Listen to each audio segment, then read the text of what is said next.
Well, Apple has marked the calendar, at least according to the Wall Street Journal. 4 years from now, the streets of California could have iPhones in people's pockets, watches on people's wrists, and cars on the road. So joining us now to discuss Apple's reported plan for an electric car is Dan Costa, editor-in-chief at PCMag.com. Dan, thanks for joining us today. Thanks for having me. So we've got chatter about the Apple car. This is really all over the wires. Let's talk about some of the details that are out there. Could this be a self-driving car? Who is Apple hiring to do this job? Yeah, so I mean, Apple's been reported to be working on a car for a number of years now. They're a very secretive company. There are not a lot of details out even now, but we do have this release date, and we can tell who they've been hiring. They've been in a bidding war with Tesla for engineers, for software developers, and Tesla obviously has got its own electric car on the road, so it seems pretty clear that they've been investing in this space. Now it looks like they're going to really ramp up their team. They're going to have up to 600 people working on this project, and they've set a date for when they think they can have a car on the road. Whether that's a self-driving car or not is still to be determined. Yeah, and certainly according to at least one report, we could be seeing the number of people working on this car triple.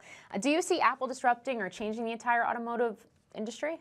Yeah, I think it's in a great position to do so. And you see, there's precedent for this. I mean, Tesla came out of nowhere. And again, being a tech company that was going to build a car, there were a lot of people betting against them, but they got cars built, they put them on the road, and now they're starting to scale. And Google's been investing in this space too. I mean, it's had self-driving cars on the road for a number of years now, and is really working on perfecting them at this point. We don't know when they're going to actually bring these types of things to market, but there are a lot of tech companies that are out there, and they're really treating the automobile differently than traditional automakers are. And certainly analysts are saying that a potential 2019 target is actually very aggressive for Apple to be potentially releasing an electric car. Who are Apple's rivals going to be at this point? I know you just mentioned Tesla, but is it the GMs and Chryslers and Teslas of the world, or is it really the Googles or Samsungs, Microsofts? I think it's both. I mean, I think the auto industry really has a challenge here. It takes them an average of 7 years to develop a car. You can look at what Apple's doing. They're setting much more aggressive time frames. You look at what Tesla's doing. They just iterate faster. They develop faster. They ship faster. The auto industry really isn't used to moving that fast. The question is, are they going to be able to respond before all these tech companies with their aggressive product cycles start building rival products that really cut into their market share? So I think everybody's going to be in this race. But there are a whole new breed of companies out there. Google in particular has a product right now that works pretty darn well.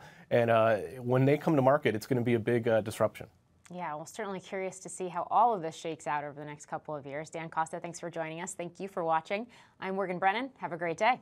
Hey YouTube fans, I'm Landon Downey from CNBC. Thanks so much for checking out our channel. Here you'll find videos packed with all the info that you need to be smarter about your finances.